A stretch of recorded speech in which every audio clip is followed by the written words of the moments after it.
Welcome one, welcome all, welcome to another exciting episode of Games Explained. I am Bridger, and today we're taking a look at Teamfight Tactics. This is a very unusual type of game that's only kind of appeared in the last year or so.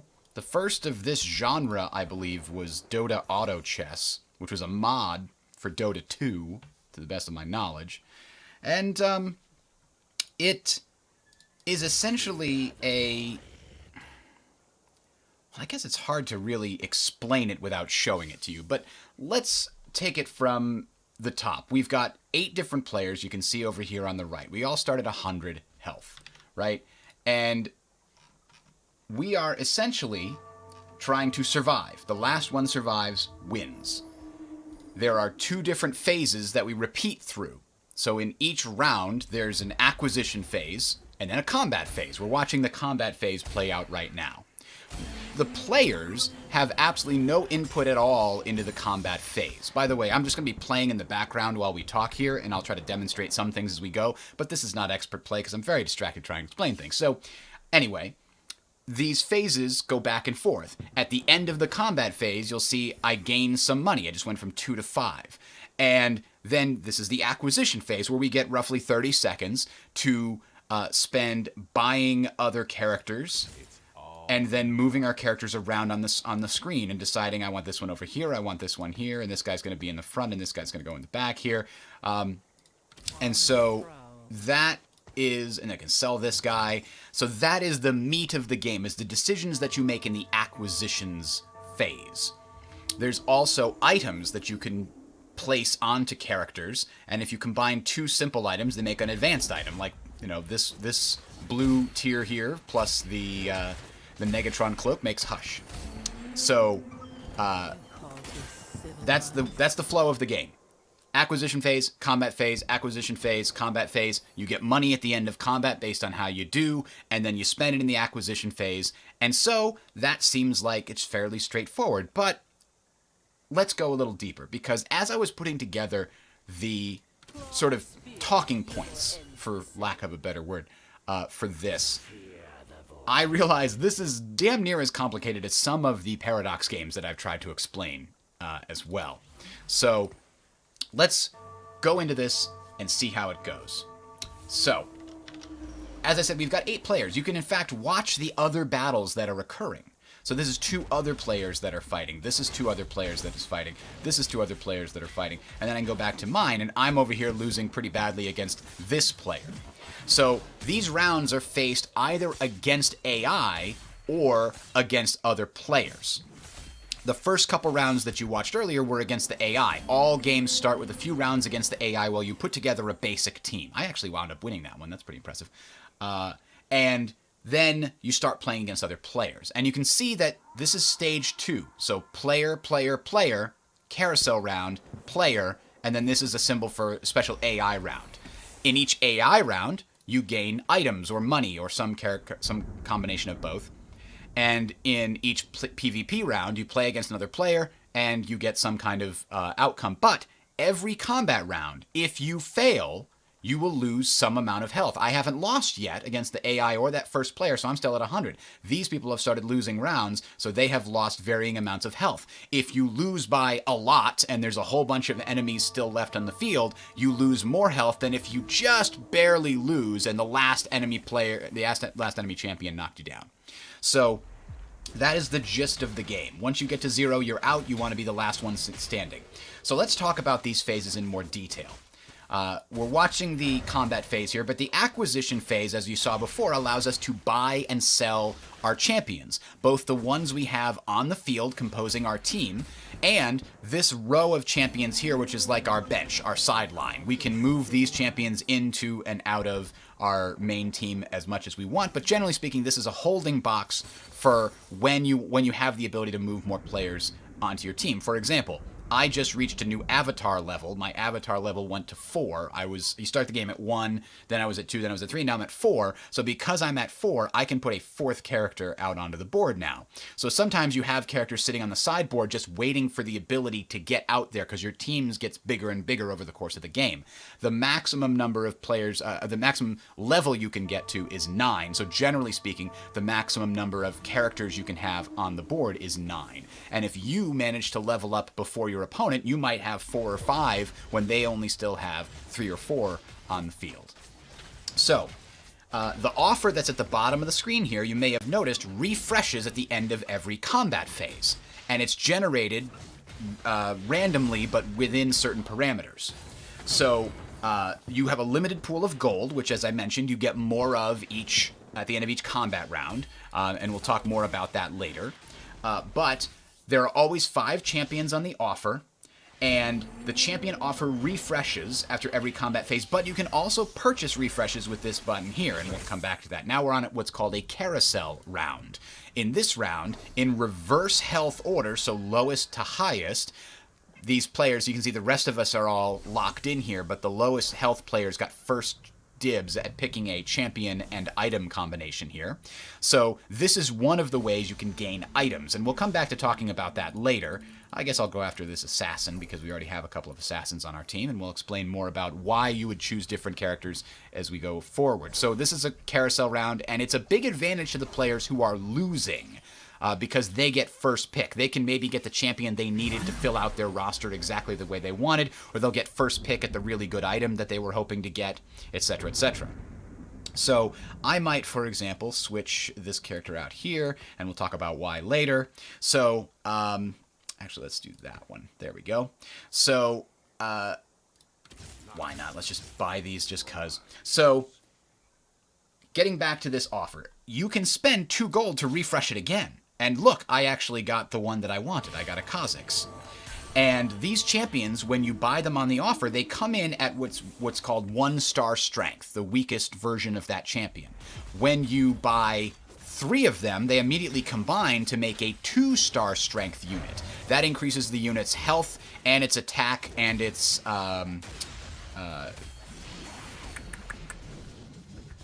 special ability damage, usually. So 2-star is better, but what's better than 2? 3-star. If you get a total of 9 of the same champion, or, for example, 3 of these 2-star guys, then they combine into the final ultimate form, the 3-star version of the champion. Now, each champion also has a keyword which applies to it. You can see those keywords down here. Lulu is a Yordle Sorcerer. Jace is a Hextech Shapeshifter. Sometimes champions have 3 keywords, but generally speaking, the vast majority of them have only 2 keywords, an origin and a class. And we'll talk more about that later, but if you stack origins or classes, they can give you benefits. For example, we have 3 assassins on our team. We have Kha'Zix here, we have Evelyn here, and we have Zed here. And because we have 3 assassins, all of our assassins gain bonus critical strike damage and bonus critical strike chance. And if we were to have 6 assassins, that bonus would be increased from 75 and 5% to 150 and 20% respectively. So again, stacking the origins or the classes is very beneficial. Now, your champions, as I mentioned, are always purchased at the 1-star strength. You can level them up, so getting many of the same champion is good. But I can't put, for example, this Hextech Jace, this Hextech Jace, and this Shapeshifter Jace, this Shapeshifter Jace, and one other Shapeshifter out there in order to get the 3 Shapeshifter bonus.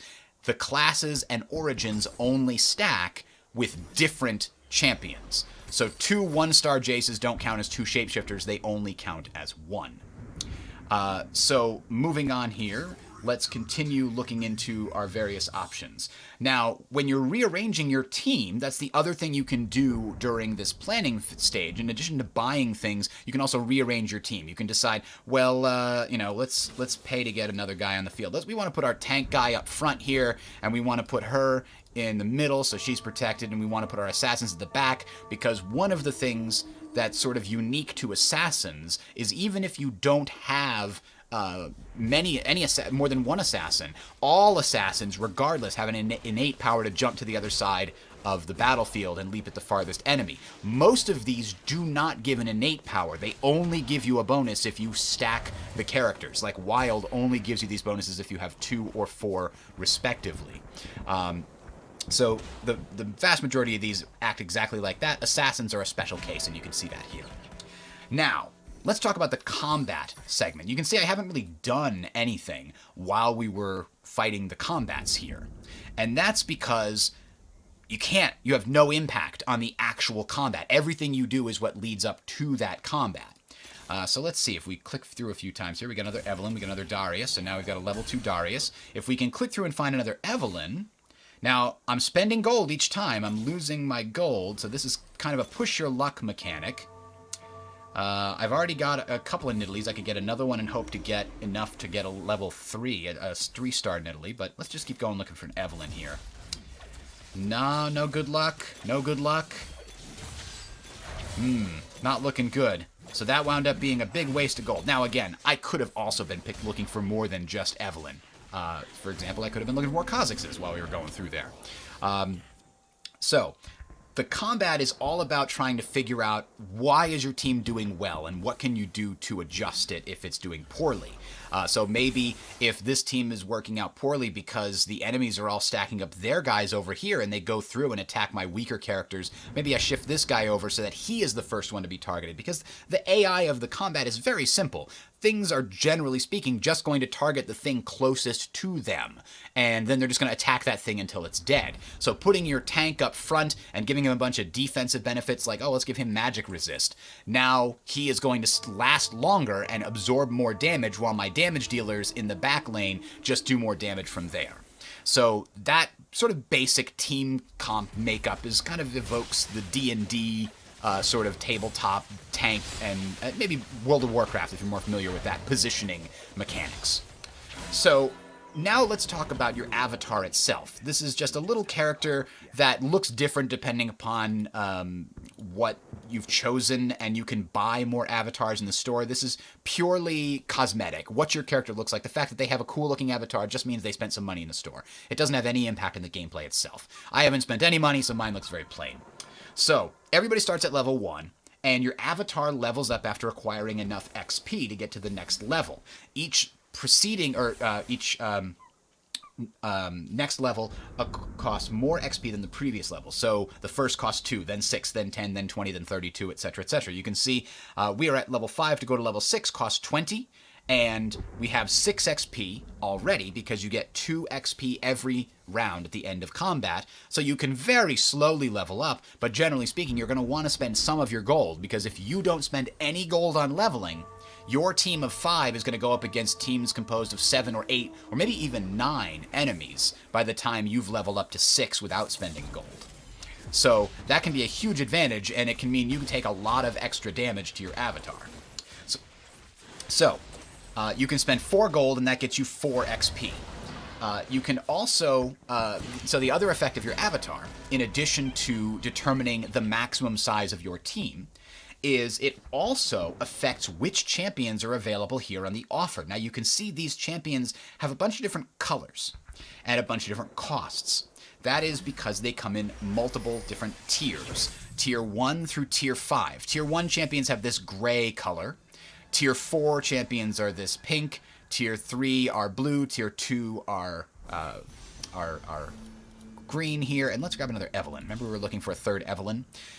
Now, the tier directly coincides to the cost. The cost of a Tier 1 champion is 1 gold. And the tier also determines the general power level of a champion. Tier 5 characters are really good, and they're much better than level 1 characters, Tier 1 characters. In fact, a 2-star, or even sometimes a 3-star Tier 1 character might not be as beneficial to you as just a lowly 1-star Tier 5 character. We haven't even seen a Tier 5 yet. Now, how does it determine what you're going to have down here? Well, Each of these 5 slots is first rolled randomly to determine what tier character is going to be in there, and then afterwards it rolls amongst that tier to determine which character pops up. So Volibear is a tier 3 character, and he costs 3. And so last time this offer came up, this slot rolled tier 3, and then it rolled amongst the tier character to determine, oh, Volibear's going in this slot. And once it determines which tier is going to be there, it's purely random what character you get in this slot, except there is a limited pool of each type of champion. So there's, for example, I think I've got it here actually for you. You can take a quick look. We pull up the streaming. There it is. So there are 39 of each tier 1 champion in the tier 1 pool.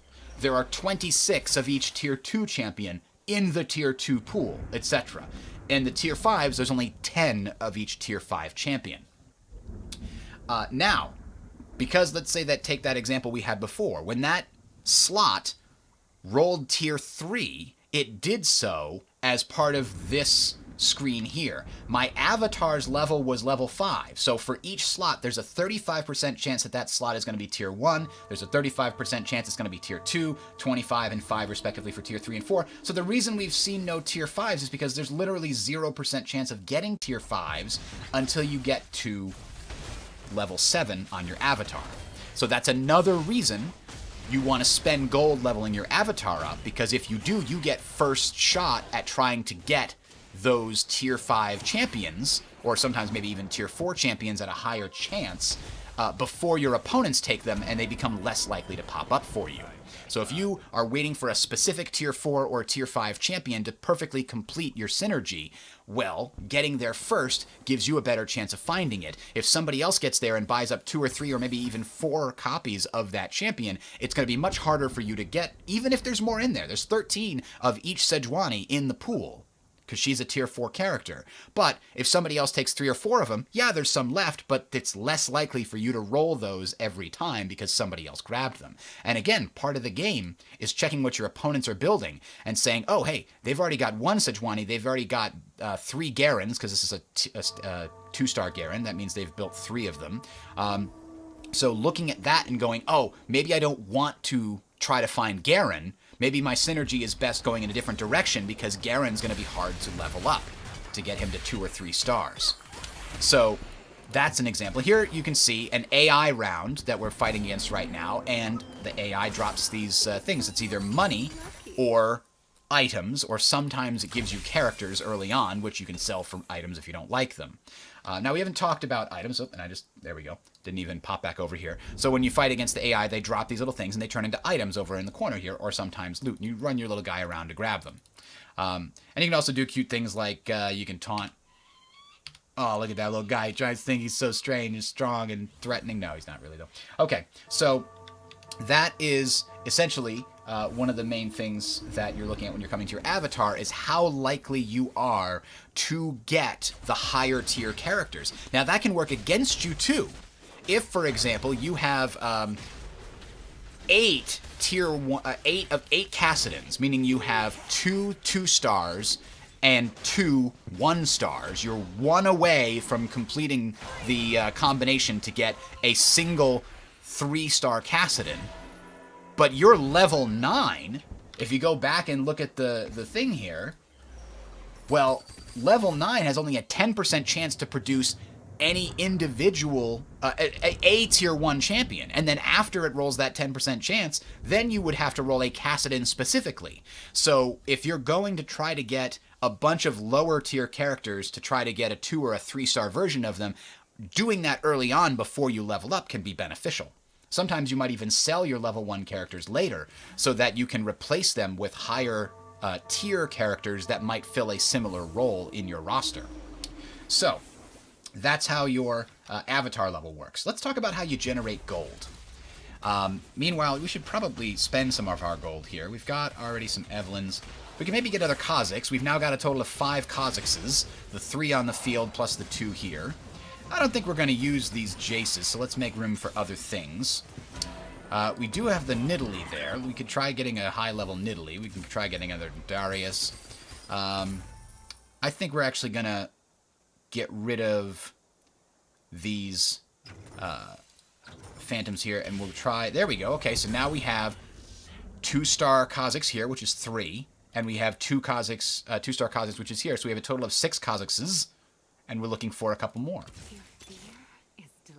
Again, this isn't great strategy here. I'm just kind of demonstrating how these things can work. We got another Nidalee. And why do we want Nidalees? I don't know, because we already have one. That's why. If we could get another Void Champion, that would help us out. There's another Kazakhs. We're now 2 Kazakhs away from having what we need. If we want to actually play the game, we could maybe actually use this item here and put that on one of our champions. And we'll talk about gold generation. I don't want to get knocked out too early here, because then I won't be able to talk about all the things I want to talk about. But let's give this item to one of our champions, and then we'll give another item to one of our champions and see how we do next round. We could spend some money and open up an opportunity to put another champion out on the board, maybe a Poppy. Ah, we're back to the carousel round. Again, when you're here, you have to prioritize. Do you want to get the very rare Tier 5 champion like I just grabbed? Or are you going for the specific item you need, like this guy? He probably got that Shen because the spatula item gives you a lot of versatility when you combine it with other things. And we can talk more about the items in just a little bit. So gold generation occurs after every combat phase. Everybody gets a base gold income. It starts at like 3 or 4, but eventually by the time you get to basically the 3rd combat round, you're always getting at least 5 gold every turn. But you can get bonus gold if you're on a streak, either winning or losing. I'm on a losing streak, so I've been getting extra gold every round. Let's see here. We do spending a bunch of gold. We can put our cool guy out here, and now we have 2 demons on the field, and we've just gained the demon synergy. We also gained the Imperial synergy because this guy is an Imperial demon, and so he goes with Darius's Imperial and Evelyn's demon.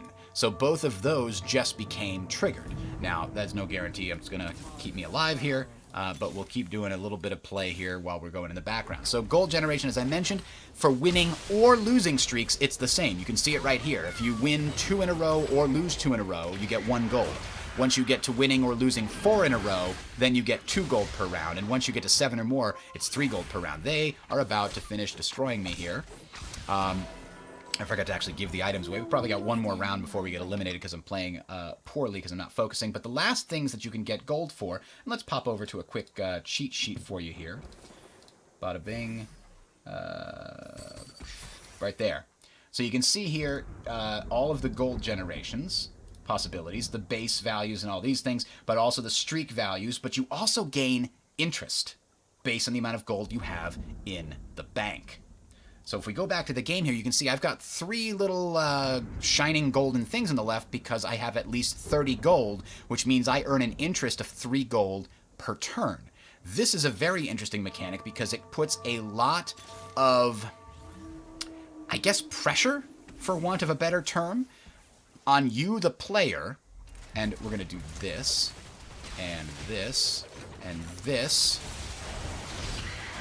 So you have to decide, do I hold on to my gold in order to try to maximize my total gold over the whole game, or do I spend it now to get a temporary advantage which I can hopefully roll into a bigger advantage later? If I spend it now, I can get more chances at getting the early characters before other people can. I can level up sooner, getting more characters on the board, giving me a better chance to win early on and helping me steamroll. So those 2 main strategies, holding on to your gold and trying to earn interest versus spending it immediately, are sort of always at odds in your playthroughs. So let's exit now because we have a couple other things to look at before we jump back in and look at what the game plays like. So we just talked a bit about all of the various and there we go. We're back out of the game. We just talked a little bit about gold generation and champions, but let's dive a little bit deeper here. Before I do, let me see if there's anybody asking any questions on the Twitch thing here. I have the Twitch chat open. Nobody's asking, so we're going back out. Okay. So I'm going to pull this over here, and I'm going to pull this up here so that I can then do this and talk about the champions. Now, this is a list of all the champions. And this website, by the way, is lolchess.gg, because the first type of game was called Dota Auto Chess, because it's kind of chess-like a little bit, I guess. Whatever. So this is all the champions on listed on lolchess.gg, and you can see they all have a bunch of different statistics. So the first one is their cost. They come in those 5 tiers, and each tier is a different cost. And Tier 1 champions, yeah, the cost, blah, blah, blah. Okay, so basic attacks. When you saw the champions either just walking up to people and slashing them or hitting them with a ranged spell of some kind, that was, generally speaking, a basic attack, which is a factor of attack damage times your attack speed gives you a basic DPS, right? So each champion has different attack damage. If we do any of these, by the way, and we see, well, the highest attack damage, as we go, we've ordered it by attack damage, you can see tier 4, tier 5, tier 5, tier 5, tier 4, tier 3, tier 3, tier 3. There's no tier 2s or tier 1s anywhere in the top 10. So you have to scroll pretty far down just to find any tier 1. Kha'Zix has the highest of the tier 1 attack damages at 55, and the highest is 80. So that helps illustrate the differences in the tiers. We can do the same thing with attack speed, and we'll see that there is a single character that is at tier 1 that has a high attack speed. Everybody else up here, sorry, Vayne also has a fairly high attack speed, and Tristana, but everybody else up here is tier 3, 4, or 5, mostly 4s and 5s. So anyway, your attack damage multiplied by your attack speed, which in this case and in-game is reflected by an attacks per second. So Fiora here with 1 attack per second versus Tristana here with 0.7 attacks per second. So that's less than 1 attack per second. And Kai'Sa is the only character that natively base has more than 1 attack per second. And then you've got those two things combined along with attack range to determine sort of how the character participates in combat most of the time. So this character has 2 hex range and a very good attack speed and a very high attack damage, so she can do a lot of damage just hitting people with her ranged attacks. However, all characters also have a special skill that is either passive or active. All of the active skills depend upon your mana. So using Kai'Sa as an example again, she has 125 max mana and she starts with 50. Most characters start with 0 mana, and let's take Fiora as example. She starts with 0 and has a max of 75. Her special ability will trigger when her mana gets to 75, then the mana resets to 0 and she charges it up again. Now, mana is generated in 2 different ways. Every time your characters basic attack an enemy, they gain mana. And every time your characters take damage, they gain mana. So your tanks can, for example, take a lot of damage and then use their special abilities, take a lot more damage, use their special abilities again. Even though your tanks have fairly low attack speed, you've given them a lot of armor, they have a lot of base health, etc., they might be able to do their special ability a whole lot. So that's an example of how these things can interact. So when it comes to basic attacks, there's one other thing that we want to talk about besides simple attack damage and attack speed and range, and that is critical strike chance and critical strike damage. We're going to load up the game here again in the background while we're talking about this so we can see more of that in action. But generally speaking, every character starts with a 25% chance to critically strike every time they do a basic attack. Also, generally speaking, characters cannot critically strike with their special attacks. So if we, again, hover over Fiora as an example, when she hits 75 mana, she becomes immune to damage and spells. After a short delay, she stuns and damages the closest enemy. And the damage she does is with this ability is dependent upon the number of stars that she has. So if she's a 1-star character, she only does 100 damage, 2 stars, does 50 damage, etc. So those spells cannot critically strike. However, basic attacks can. And as I mentioned, critical strike chance by default is 25% for each character. And if they do critically strike, they do 50% more damage than they normally would. And those chances can be increased And they are generally increased by adding items. Some items will increase critical strike chance, some will increase critical strike damage, and some will increase both if you're crazy, like Infinity Edge.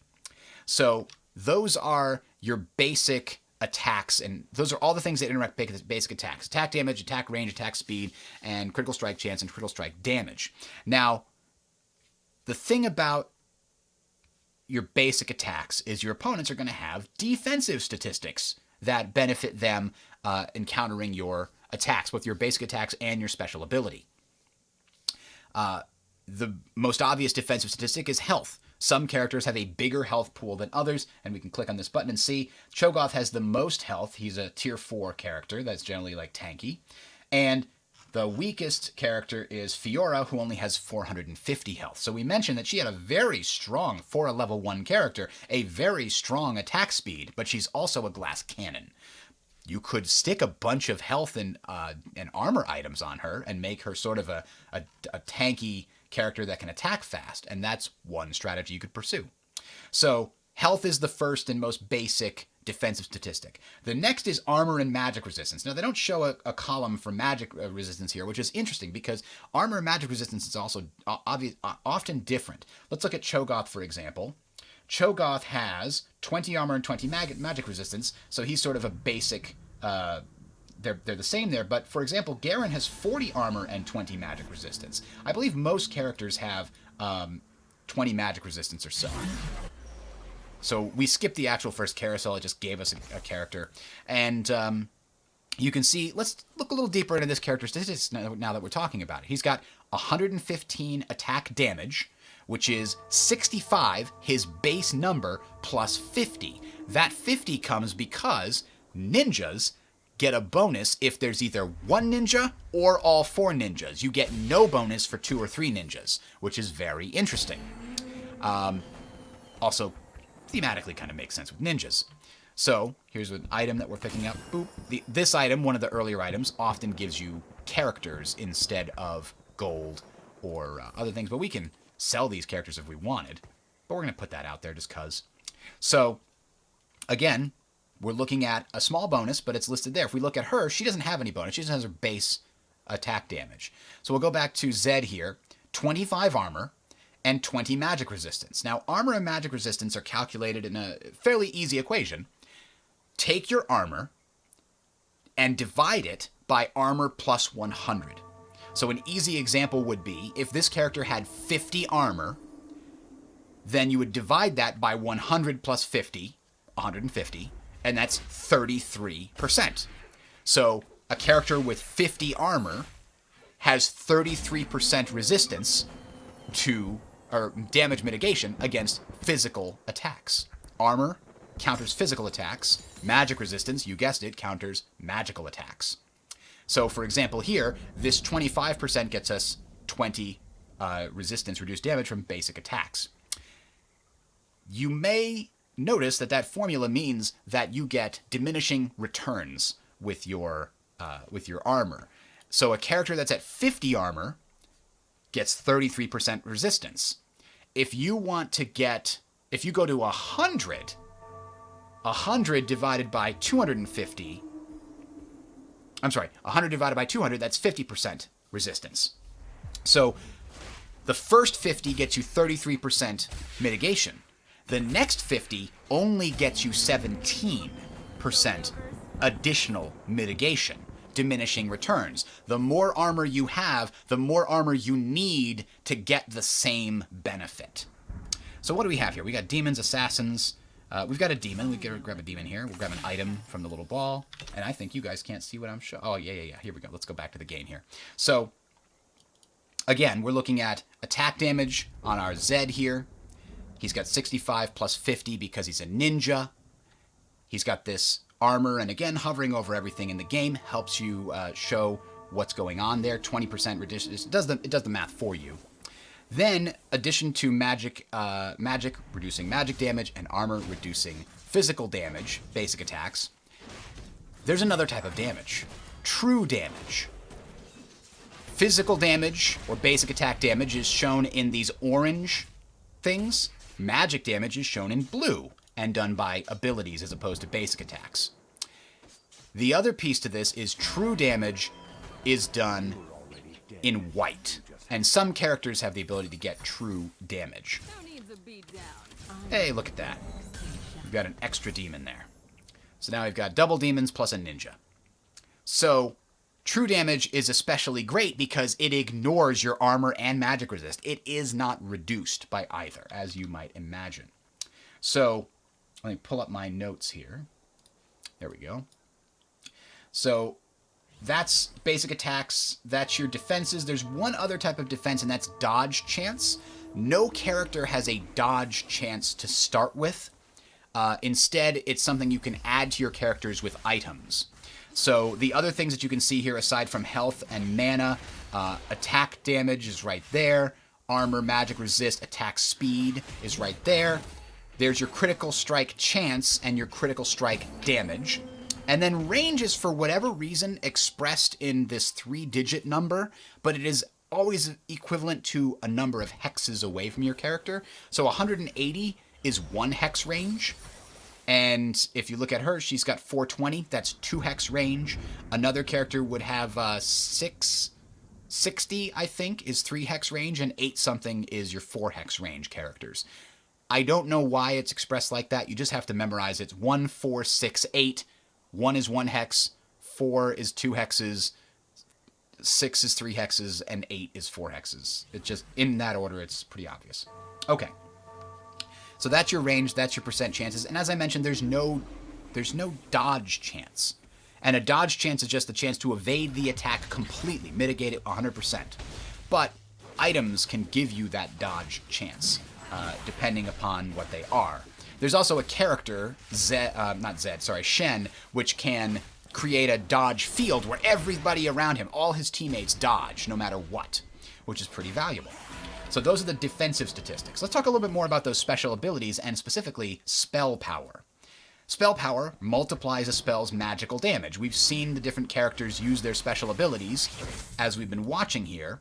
Those special abilities usually do damage, or they provide the character with a shield, or sometimes they do healing for their allies. And all of those things are boosted by spell power. And it's always expressed as a percentage. So let's go grab Vagar here, because he's got an item that increases your ability power, your spell power, by 20, which means 20%. So if we take that item and we equip it on one of our characters, their spell will do 20% more damage, or 20% more healing, or 20% bigger shield. I'll grab another Elise just cuz. So we got Vagar, but we didn't get him to add to our mix. We don't really need a Yordle Sorcerer. So we sell him just to take his item and apply it on one of our characters. Let's put it on him. Not the best play, but let's do it. So 120% power means that he does, instead of 300 damage, does 360 damage to all enemies within the area when he attacks. Oh, we got a lot of Elises showing up here. We've got another Zed. We can go through here. I don't know if we want a Morgana or a Kha'Zix. We're one away from a Hex Tech, so we could get like a Jace and put that onto the field here. We're also close to Shapeshifter, so getting a Jace wouldn't be bad. More Nidalees. Now, I think I have... Do I have a Nidalee out there? No, I don't have a Nidalee out there, but now I can potentially get third Shapeshifter out there, because I have this Shapeshifter, plus the Elise that I have out there. And the Shapeshifter bonus is pretty cool. When they shapeshift, they gain bonus maximum health, which is pretty dang cool. And I almost won. And I did win. Wow. But only just barely. So my opponent didn't lose too much health, as you can see. So we talked about special abilities. You can also see the characters gaining mana throughout these combats. Now, 1-star characters, on average, generate less than 10 mana per attack. And 2-star characters generate usually about 10 mana per attack. And then sorcerers and elementalists, those are classes, generate double the normal mana.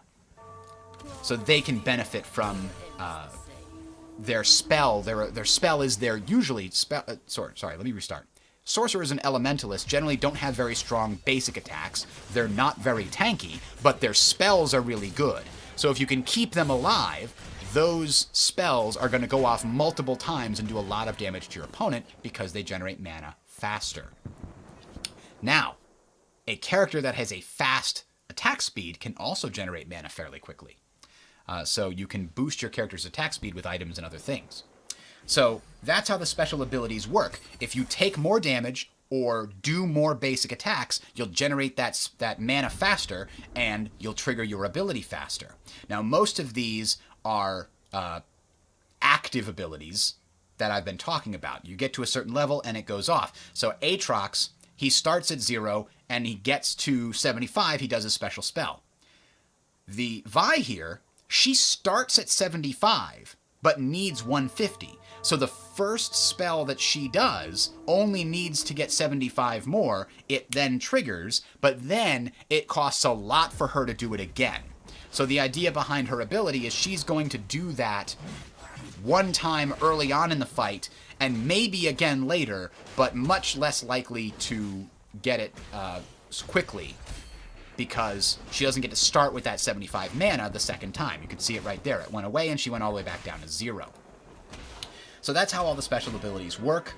That's how the defensive statistics work. Let's talk about all of these synergies, which is sort of the meat of the game. Aside from the item system, the synergy system over here is the other part of the game. What it's telling you on the left is all the characters that I currently have on my field right now, composed of 2 demons, 1 ninja, 1 assassin, 1 brawler, 1 shapeshifter, 1 hextech, and 1 blade master. I need a total of 3 blade masters to gain anything, 2 hextech to gain anything. So if we were then to spend a little money and buy a thing, we can put a hextech person in there, boom, now I've got the hextech capability, which you just saw in effect there. Hextech disables enemy items within a certain radius. It's sort of random. It picks a random character with an item and launches a little bomb there that disables their item and all the other items around it for 7 seconds. So that can be pretty potent, because by the later rounds in this game, items make a huge difference.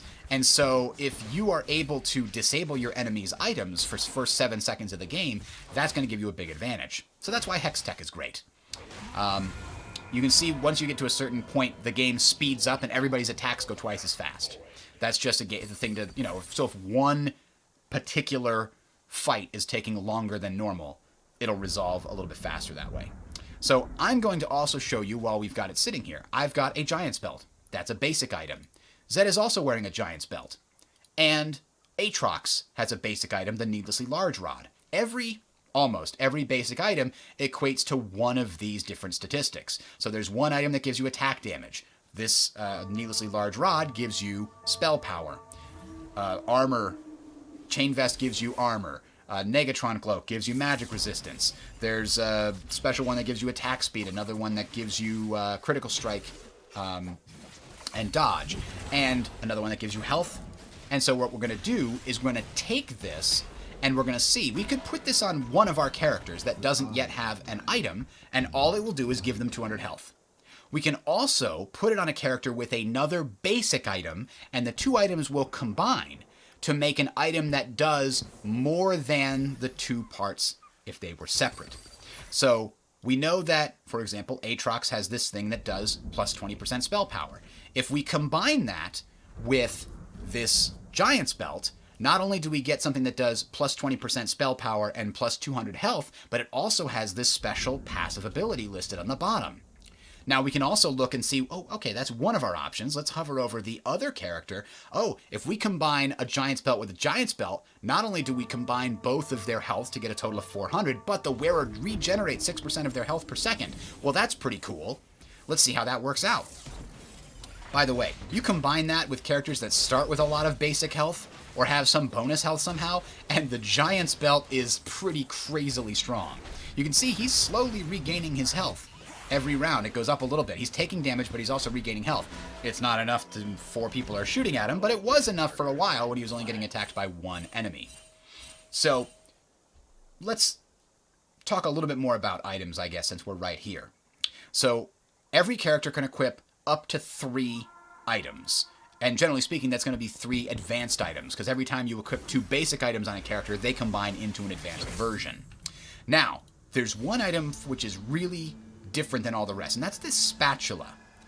When it combines with another item, it doesn't have any inherent benefits. So Morgana with this spatula does not give Morgana plus 10, 20 health or whatever.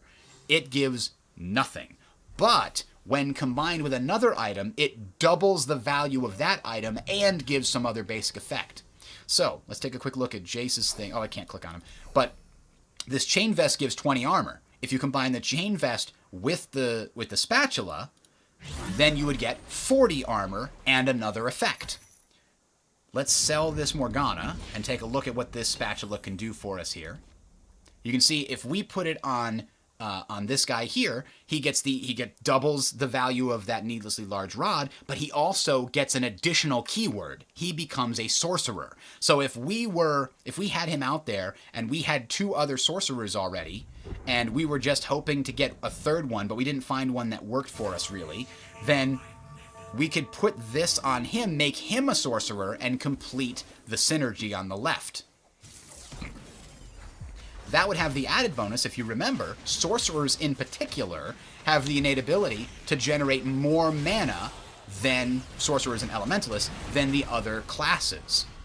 And assassins jump to the back line. So if you make a character who isn't normally an assassin and you give him a spatula plus I think it's a BF sword, then that turns them into an assassin, and then they will jump to the last line because they have become an assassin for all intents and purposes.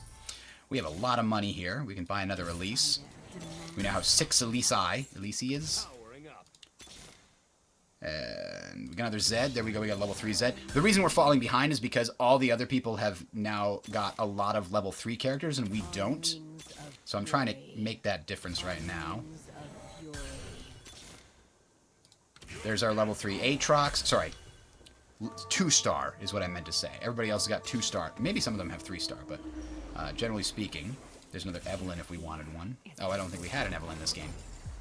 So, we're going to stand a better chance now because we've at least got some of our characters up to 2-star. There's another Hextech Jace. The other thing I might want to do is increase our level here. I'm doing a bad idea, by the way. Increasing your level like this is a bad idea because I could have saved that money and gotten a bunch of extra from the bank at the end of combat. For demonstration purposes, I did not. I played poorly for demonstration purposes. Yes, that's exactly right.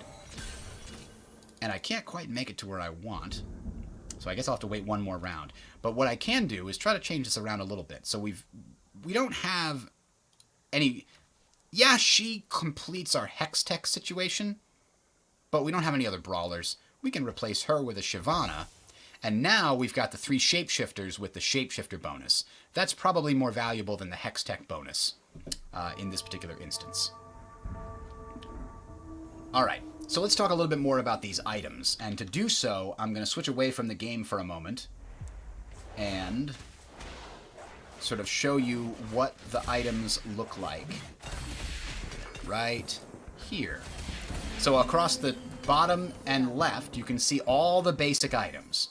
This one increases attack damage. This one increases attack speed, armor, magic resistance, spell power. This one gives you extra starting mana. This one gives you extra health. And this one gives you both dodge chance and crit chance. So those are all the basic items.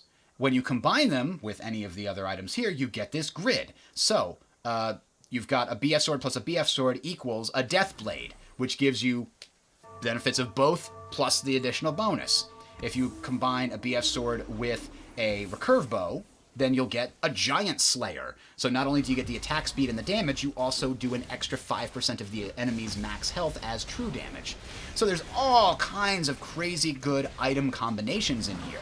You could, for example, have a character that's doing a lot of damage for you, but he's like a glass cannon, and if he ever gets attacked by assassins jumping over the front line, then he's in trouble.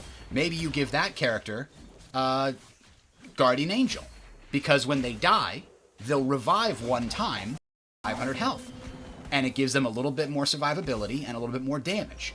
Or maybe you want to give them magic resistance plus a BF sword, which gives them some extra damage as well, and heals them every time they basic attack.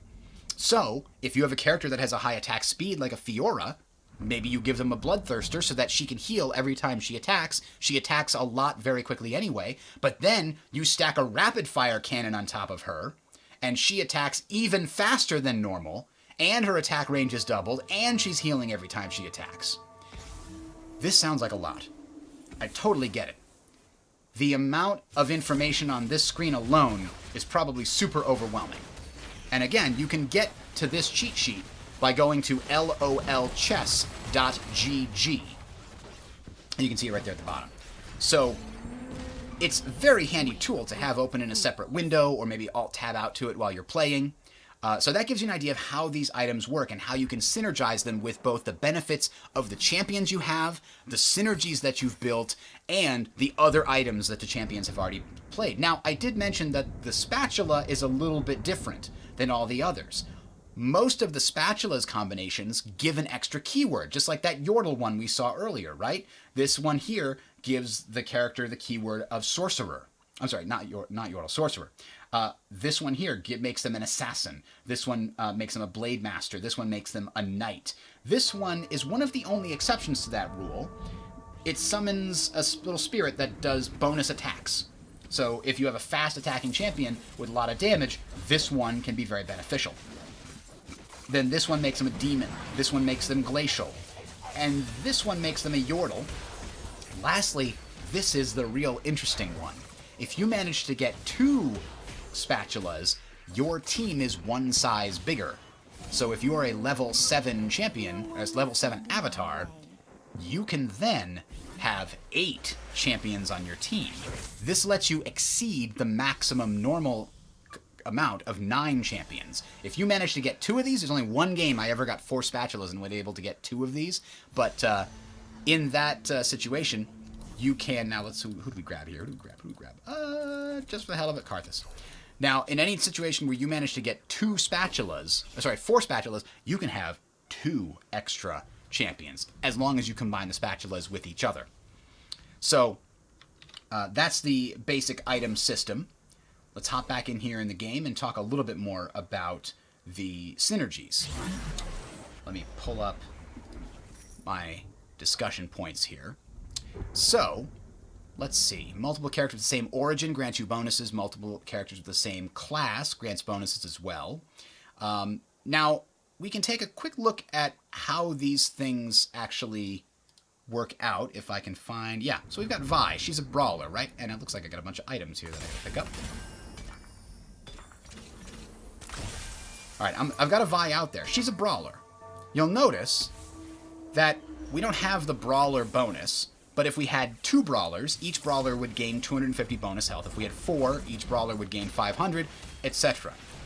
Now, you can only usually, unless you get one of those special spatula things, have 9 total champions. If 6 of them are brawlers, that leaves little room for other classes. So usually you're going to have to choose between going deep into one thing or wide into many different things, as I am going right now. So I could try to get the other 3 shapeshifters and put them on my team, in which case they all get a huge bonus. Or I could maybe try to fill out this brawler slot. So I could look in here and say, are there any other brawlers out there? Or we can make our Vi better. We could add another demon to try to get to 4 demons, etc. And we're going to sell this Veigar's because I don't need him. Okay, we've got our spatula. We could create another demon. Oh, there's an option. So what if we put this on her and we made her into a demon? We also made her do more damage, and she gets Guardian Angel, so she'll come back after she dies, and she's going to do more damage. So now she's counted as a demon. Now, when you've got at least 2 demons, basic attacks from demons have a 40% chance to reduce their target's mana by 20 and restore mana to the demon. That's kind of wasted on her, because when she transforms, she no longer has any mana, but still, it's a poor example. Let's put it that way. We can now find another demon out here and add that to the group. Maybe it's a demon brawler. There aren't ones that exist. Could be a Demon Blade Master, or we already got a Demon Blade Master, actually. That's this guy. Could be a demon anything, and it would give us 4 demons. So that's the advantage of combining your spatulas together that way. And as I mentioned, you could go deep or broad.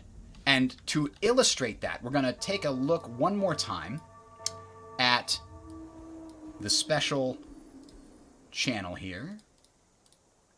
Bingo. So, also on this screen is a really cool synergy screen. And I always have this open in my other window as well.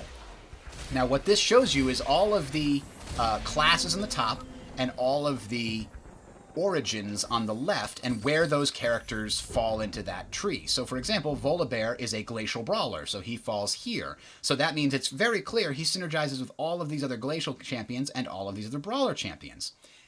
You remember I mentioned there were a few exceptions. Some characters appear on here twice. So Swain is a demon imperial shapeshifter. So he's both a demon and he's imperial. So he shows up on the shapeshifter twice because he counts as both demon and shapeshifter. You can also find, for example, that Gangplank shows up as a blade master and a gunslinger. And also, he's always a pirate.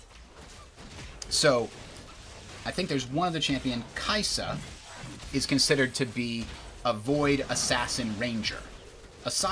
Last one, sorry.